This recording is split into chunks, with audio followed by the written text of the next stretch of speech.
Good morning students. So in the previous concept, we people have seen the process of microsporogenesis and also we people have seen the development of the pollen grains. Now in the today's class, we are going to see the structure of the pollen grain.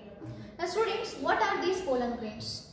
Pollen grains are the small spherical shaped structure which are having a 25 to 50 micrometer in diameter.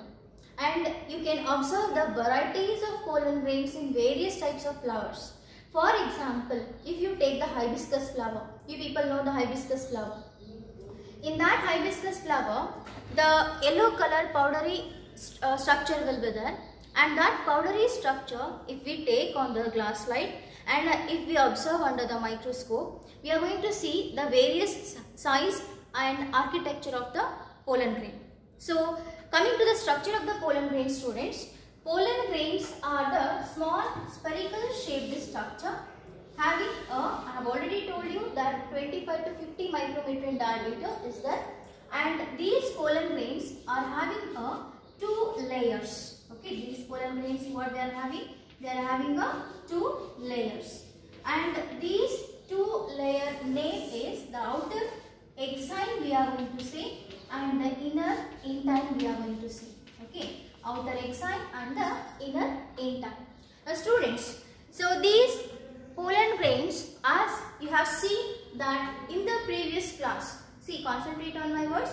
In the previous class, in the pollen mother cell, you people have seen the development of the pollen grain. Today you are going to see the pollen grain structure. So these pollen grains are the male gametophytes. What are these pollen grains? They are the male gametophytes. They are the male gametophytes, and these male gametophyte structure, if we see, the male gametophyte structure, if we see, we are going to see the presence of two layers, outer exine and inner intine. Now, what is the importance of the exine we are going to see? So, exine is the outermost layer. See, concentrate on my words. Exine is the outermost layer which is made up of a chemical component called as sporopollenin. Which is made up of a chemical component called as sporopollenin. Now, what is the sporopollenin and what is the function of the sporopollenin we are going to see. See, sporopollenin is nothing but a chemical component. It is a chemical component which is present in the outer exine, and it is most resistant. It is most resistant to strong acids and alkali. It is most resistant to strong acids and alkali. Okay. See, once again I will repeat. So, sporopollenin. What is sporopollenin here? It is a chemical component which is present in the outer exine layer, and it is very much strong. That means very much resistant to strong acids and alkali. No enzyme can degrade the sporopollenin chemical component. See, now whichever enzyme it may be, it cannot degrade the sporopollenin chemical component. And also, one more function of the sporopollenin is it can withstand the high temperature. One more function of sporopollenin is it can withstand the high temperature. It can withstand the high temperature. These are the two main functions present in the sporopollenin. So students, you people are going to see about the sporopollenin chemical component which is present in the outer exine layer. So outer exine is the outermost layer which is consisting of chemical component called as sporopollenin, and this sporopollenin is most resistant to the strong acids and alkali, and also it can withstand the high temperature. Now next layer if we see, okay, next layer if we see, we are going to see the presence of the intine. Now before going to the intine, we are going to see one more point called as germ pore. What we are going to see? One more point called as germ pore. Germ pore is the layer where there is an absence of the sporopollenin chemical component. Germ pore is the layer where there is an absence of sporopollenin chemical component. What is germ pore, students? It is the layer where there is an absence of sporopollenin chemical component. It is a thin layer, we can say, where there is an absence of the sporopollenin chemical component. And what is the use of this germ pore? It is helping for the germination. What is the use of this germ pore? It is helping for the germination. Okay. Once again I will repeat. Please concentrate here. In the today's class, we are going to see the structure of the pollen grain. As you people have seen the process of pollen development in the previous class. So structure of pollen grain says that they are the male gametophytes. What are these pollen grains? They are the male gametophytes, and the structure says that these are measuring of about 25 to 50 micrometer in diameter. Okay, what is the measurement of the pollen grain? Normally, usually 25 to 50 micrometer in diameter.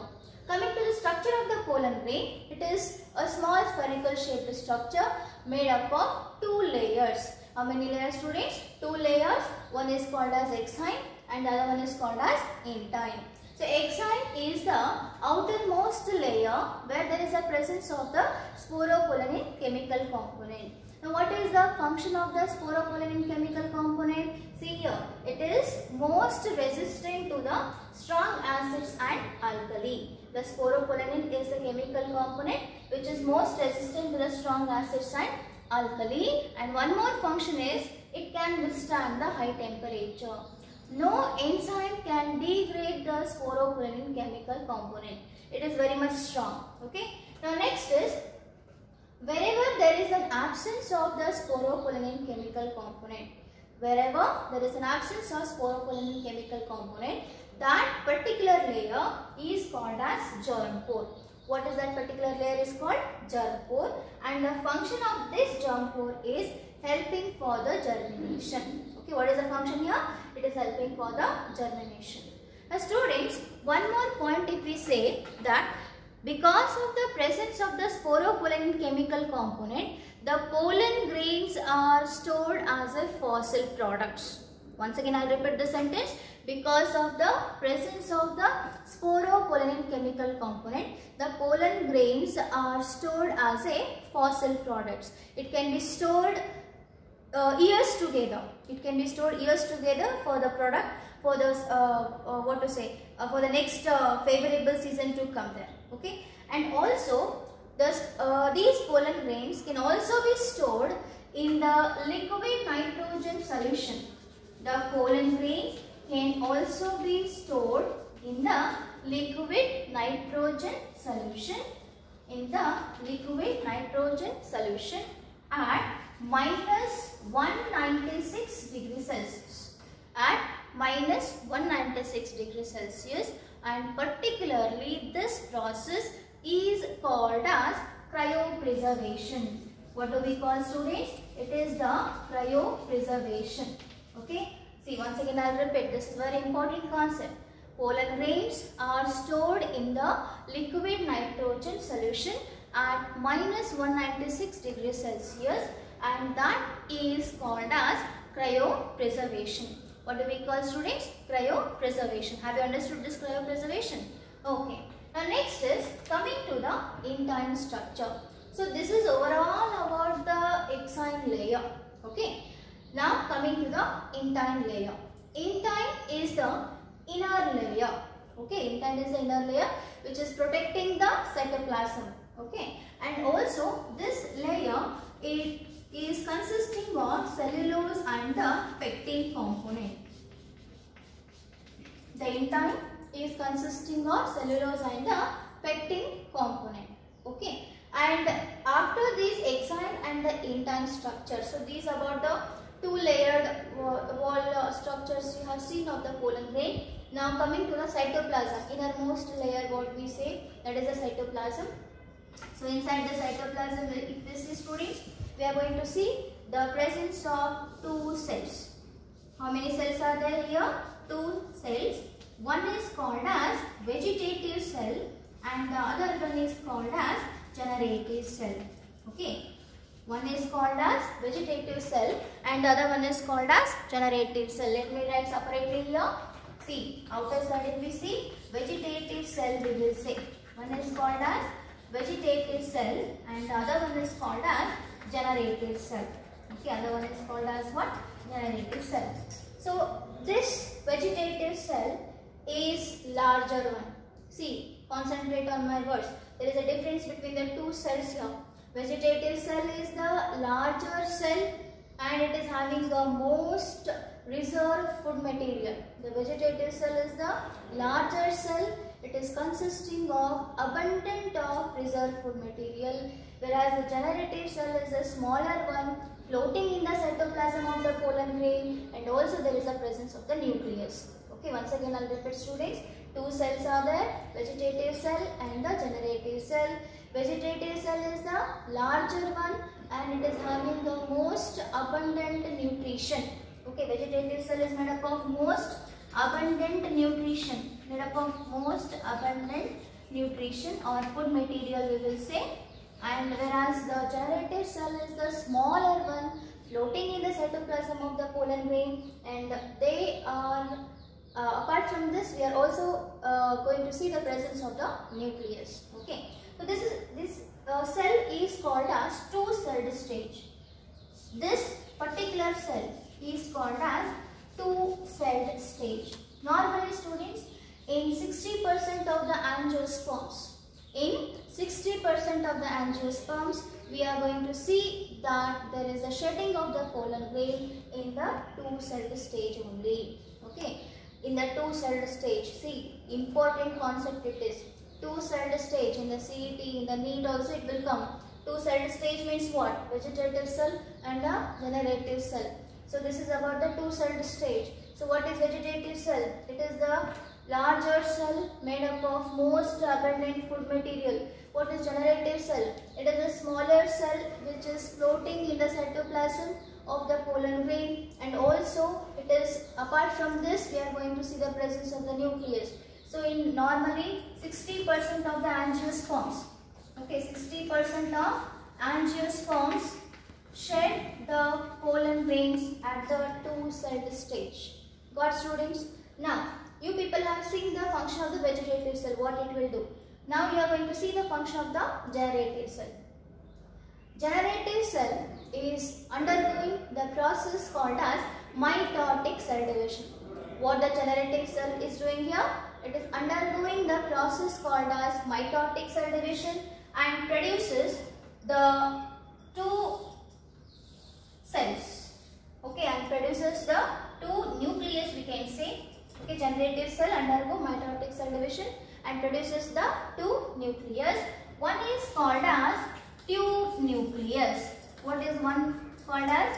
It is the tube nucleus, and the other one is called as generative nucleus. The other one is called as what? Generative nucleus. And as it is, this vegetative cell is present. As it is, the vegetative cell is present here. Concentrate here students. It is the three-celled stage structure. Okay, it is the three-celled stage structure. What are the three-celled stage? What is the structure here? Three-celled stage means what? There is a presence of vegetative cell, there is a presence of generative nucleus, there is a presence of the tube nucleus. Once again I will repeat. There is a presence of vegetative cell, generative nucleus, tube nucleus. Now we are going, how these tube nucleus and the generative nucleus are formed here? By undergoing the mitotic cell division of the generative cell. Generative cell, particularly generative cell, undergoes mitotic cell division and produces the two nucleus. One is called as tube and the generative. Now we are going to see the function of the tube nucleus and the generative nucleus. What particular function we are going to see? That here the tube nucleus is going to produce the pollen tube. What the tube nucleus is going to produce? It is going to produce the pollen tube, and generative nucleus is going to produce the two male gametes once again. See, concentrate on my words students. The tube nucleus is going to produce the pollen tube and generative nucleus is going to produce the two male gametes. So I will draw here once again the three-celled stage here. So what is the use of the three-celled stage is, at this particular stage only we are going to see the process of germination. Okay. So here two cells are there. One is called as tube nucleus and the other one is called as generative nucleus. One is called as tube nucleus and the other one is called as generative nucleus. So this tube nucleus produces the pollen tubes. Little rough diagram to show you people, to make you understand. I will draw here. It is the rough diagram what you are going to see here. So this is the tube nucleus, okay, which is producing the pollen tube. Are you understanding, students here? It is producing the pollen tube. Okay. Generative nucleus once again undergo mitotic cell division. Okay. Generative nucleus undergo once again mitotic cell division.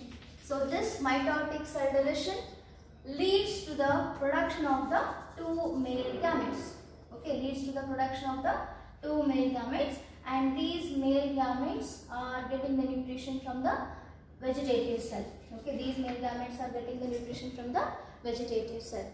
Understood? So this is the process of the production of two male gametes. Okay, this is the production of the two male gametes.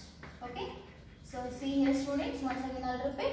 So the pollen grain structure, it is a three-celled stage structure we are going to see. Presence of vegetative cell, generative cell and the generative nucleus and the tube nucleus.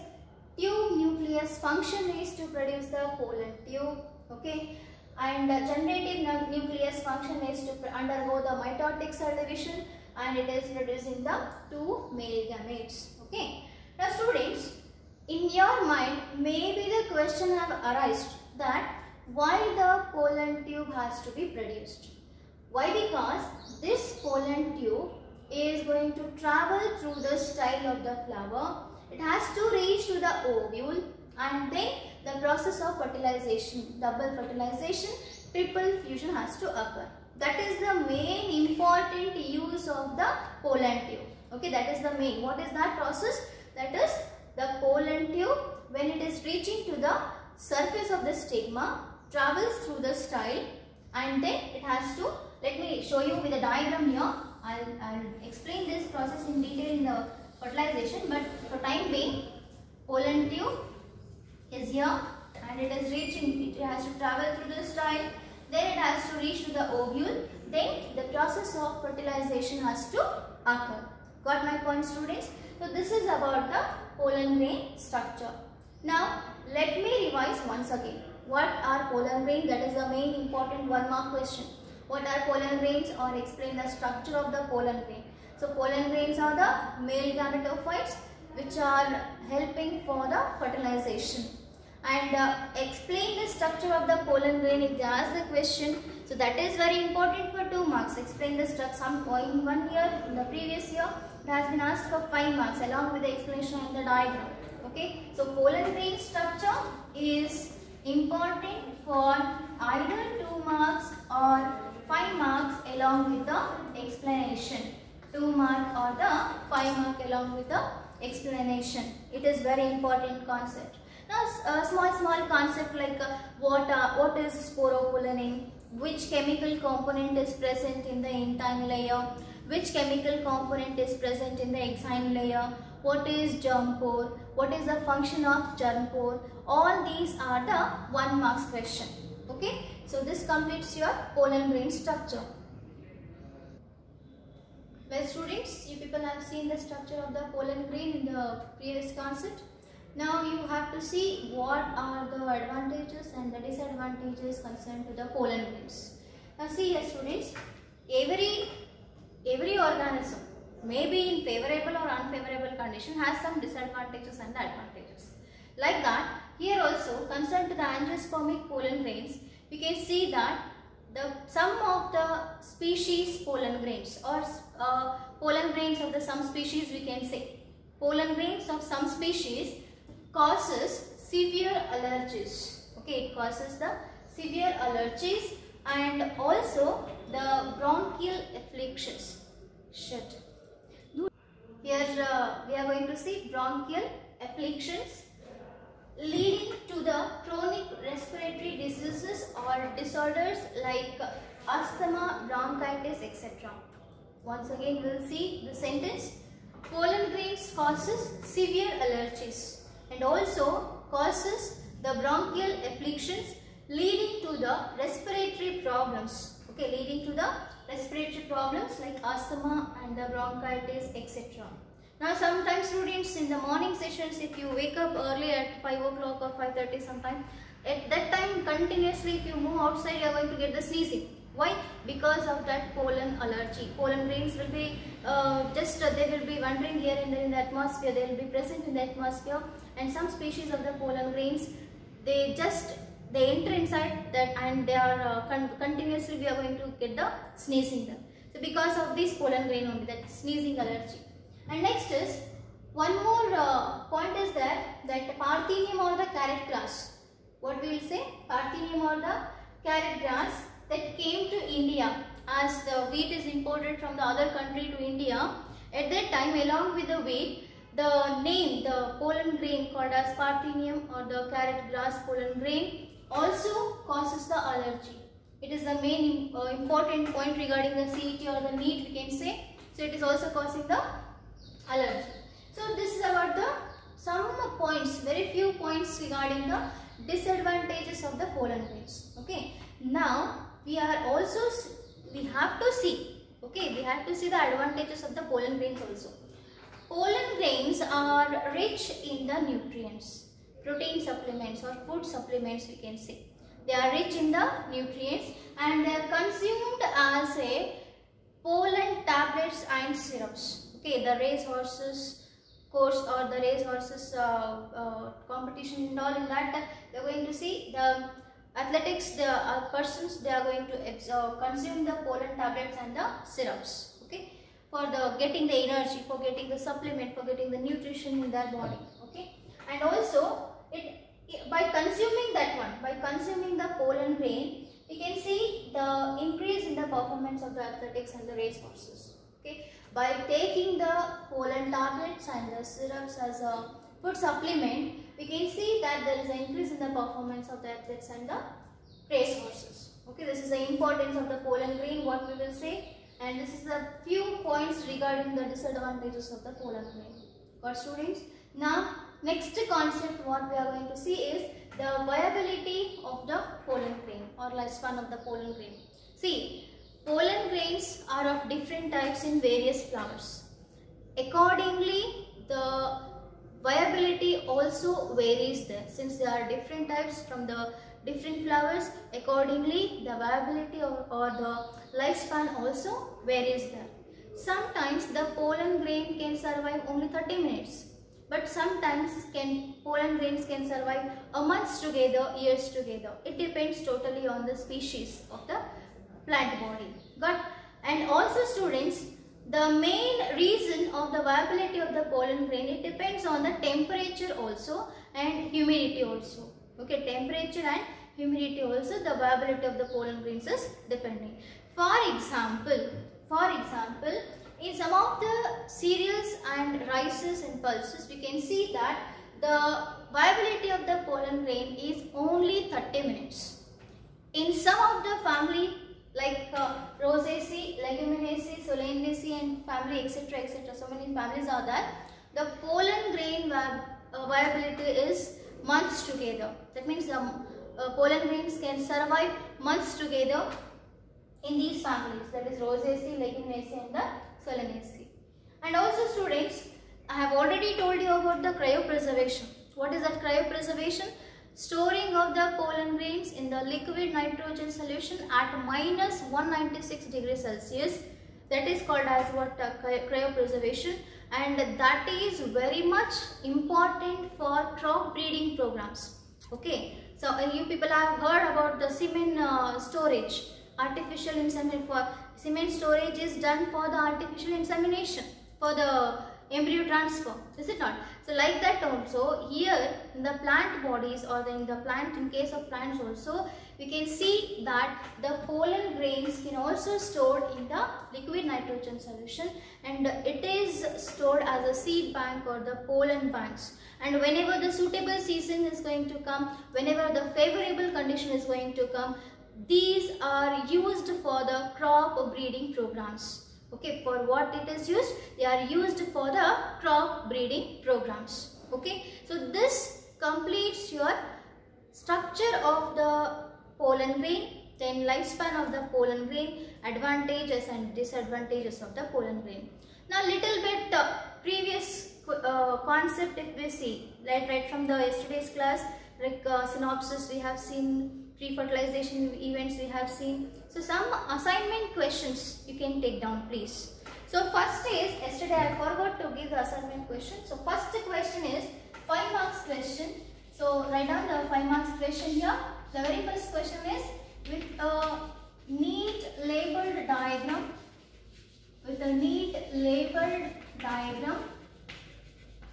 explain the structure of transverse section of young anther. Explain the structure of transverse section of young anther. This is one important 5 marks question. And next one is, you have to explain the structure of androecium with a neat labeled diagram.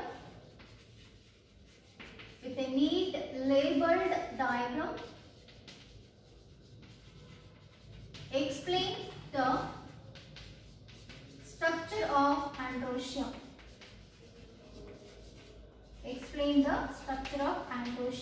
So these are the yesterday's class assignment. That is the structure of TS of young anther and explain the structure of androecium. Okay, one is 3 marks question and other one is 5 marks question. Now today's assignment question is, you have to explain the structure of pollen grain with a neat labeled diagram. That is the one question what you have to write. With a neat labeled diagram, explain the structure of the pollen grain. Okay students, so here next we will continue the structure of the gynoecium.